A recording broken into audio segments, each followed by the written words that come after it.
सदगुरुदेव शुभ मूर्ति माँ की सदा ही जय। आज हम आदित्य हृदय स्तोत्र का पाठ हिंदी में करने जा रहे हैं, जिसको करने से अनेकों दुखों का नाश होता है। जैसा कि हम सबको विदित है, भगवान सूर्य साक्षात देव हैं और रविवार को इनका विशेष दिन माना जाता है। परंतु प्रतिदिन आदित्य हृदय स्तोत्र का पाठ अत्यंत कल्याणकारी है और भगवान सूर्य के उदय होने के साथ ये संसार जागता है और अस्त होने पर निद्रा में विलीन हो जाता है। आदिदेव नमस्तुभ्यं प्रसीद मम भास्कर, दिवाकर नमस्तुभ्यं प्रभाकर नमोस्तुते। हे आदिदेव भास्कर, आपको मेरा प्रणाम है। हे दिवाकर, आप मुझ पर प्रसन्न हो। तत्पश्चात हम गायत्री मंत्र करेंगे। ओम भूर्भुवस्सुवः तत्सवितुर्वरेण्यं भर्गो देवस्य धीमहि धियो यो न प्रचोदयात्। यह स्तोत्र अगस्त ऋषि द्वारा श्री राम जी को सुनाया गया जब वो रावण के साथ युद्ध के मैदान में थे। राम जी को चिंताग्रस्त देखकर अगस्त्य मुनि ने उन्हें यह आदित्य हृदय स्तोत्र करने को कहा। मुनि ने कहा, हे सबके हृदय में रमन करने वाले राम, मैं तुम्हें गोपनीय स्तोत्र बताता हूँ, जिसके करने से तुम युद्ध में शत्रुओं से विजय पा सकोगे और यह कल्याणकारी, शोक नाशक तथा चिर आयु देने वाला स्तोत्र है। भगवान सूर्य अपनी अनंत किरणों से सुशोभित हैं। जैसा कि आप सब जानते हैं, ये देवताओं तथा असुरों द्वारा नमस्कृत विवस्वान नाम से प्रसिद्ध हैं। यही भास्कर हैं तथा प्रभा का विस्तार करने वाले हैं। तुम इनका 6 नामों द्वारा पूजन करो। ओम भास्कराय नमः, ओम विवस्वते नमः, ओम भुवनेश्वराय नमः, ओम रश्मिमते नमः, ओम समुधते नमः, ओम भद्राय नमः। संपूर्ण देवता इन्हीं के स्वरूप हैं। अपनी किरणों द्वारा ये जगत को स्फूर्ति प्रदान करते हैं। अपनी रश्मियों का प्रसार करके देवता और असुरों सहित संपूर्ण लोकों का पालन करते हैं। हे रघुनाथ, यही प्रभा के पुंज हैं।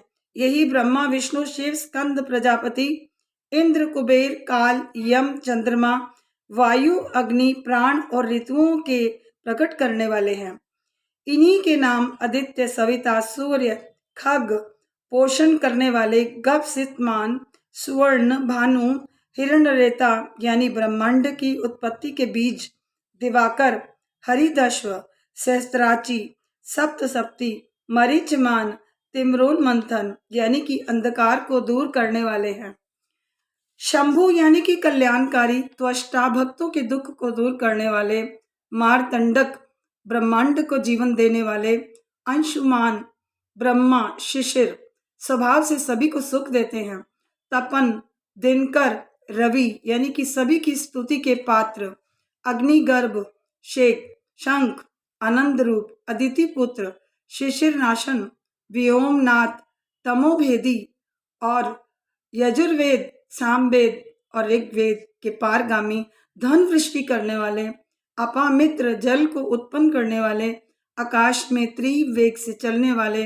आतपी मंडली मृत्यु पिंगल सर्वतापन कवि विश्व महातेजस्वी रक्त सर्वभूतभद नक्षत्र तथा ग्रह सभी की उत्पत्ति वाले। द्वादश आत्मा 12 रूप वाले विश्व भावन, आपको बार बार नमस्कार है। हे जगत की रक्षा करने वाले, आपको बार बार नमन है। उद्यांचल तथा पश्चिम गिरी अस्तांचल के रूप में आपको नमस्कार है। ज्योतिर्गणों के स्वामी दिन के अधिपति, आपको नमस्कार है। आप ही जय स्वरूप हैं, विजय और कल्याण के दाता हैं। आपके रथ में हरे रंग के घोड़े जुते हैं। सहस्त्रों किरणों से सुशोभित भगवान सूर्य को बारंबार मेरा प्रणाम है। आप अदिति के पुत्र होने के कारण आदित्य कहलाते हैं। हे उग्रवीर सारंग शीघ्रगामी, आपको नमस्कार है। कमलों को विकसित करने वाले प्रचंड तेजधारी मार्तंड को बार बार प्रणाम है। आप ही ब्रह्मा विष्णु शिव के स्वामी हैं। सूर्यमंडल आपका तेज है। आप प्रकाश से परिपूर्ण हैं। अग्नि आपका ही स्वरूप है। आप रौद्र रूप धारण करने वाले हैं। आपको नमस्कार है, नमस्कार है। आप अज्ञान अंधकार के नाशक हैं। जड़ता और शीत के निवारक भी हैं। आप कृतघ्नों का नाश करने वाले हैं। हे संपूर्ण ज्योतियों के दाता स्वामी देव स्वरूप हैं, आपको नमस्कार है। आपकी प्रभा स्वर्ण के समान है। आप ही हरि और विश्वकर्मा भी हैं। तन और तम के नाशक, प्रकाश स्वरूप जगत के साक्षी हैं, आपको नमस्कार है। हे रघुनंदन, ऐसा ऋषिवर ने कहा। ये भगवान सूर्य ही संपूर्ण भूतों का संहार और सृष्टि का पालन करते हैं। अपनी किरणों से गर्मी पहुंचाते हैं और वर्षा भी करते हैं। ये सभी भूतों में अंतर्यामी रूप से उनके सो जाने पर भी जागते हैं और अग्निहोत्र तथा अग्निहोत्री पुरुषों को मिलने वाले फल भी हैं। ये ही यज्ञ के देवता, यज्ञ और यज्ञों के फल भी हैं। संपूर्ण लोकों में जितनी भी क्रियाएं होती हैं, उन सब का फल देने में ये पूर्णतया समर्थ हैं। हे राघव, विपत्ति में, कष्ट में, दुर्गम मार्ग में, किसी प्रकार के भय के अवसर पर भी यदि कोई प्राणी इन सूर्यदेव को याद करता है, उसे किसी प्रकार का दुख भोगना नहीं पड़ता और उसका जीवन प्रकाशमान हो जाता है। इसलिए एकाग्रचित्त होकर इन देवादि देव जगदीश्वर की पूजा करो। 3 बार इसका जप करने से हे रघुनाथ, तुम इस युद्ध में विजय पालोगे। हे महाभावो, इस क्षण तुम रावण का वध कर सकोगे।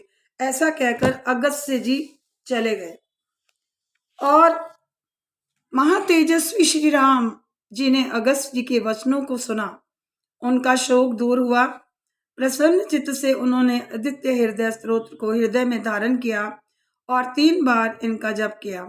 फिर परम पराक्रमी रघुनाथ जी ने सूर्य भगवान को नमन करके रावण पर उत्साहपूर्वक विजय पाई और देवताओं के मध्य खड़े भगवान श्री सूर्यदेव अति प्रसन्न हुए। उन्होंने राम जी को देखा। इस प्रकार निशाचर राज रावण का अंत हुआ। श्री मंगलम।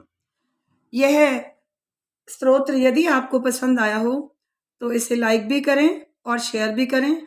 यदि आप चैनल पर नए हैं तो सब्सक्राइब कीजिए, ताकि आगे से आपको और सुनने के लिए अच्छी अच्छी कथाएं, वार्ताएं और स्तोत्र मिलते रहें और भजन भी मिलते रहें। धन्यवाद। सद्गुरुदेव महाराज की जय। श्री सूर्य देवाय नमः।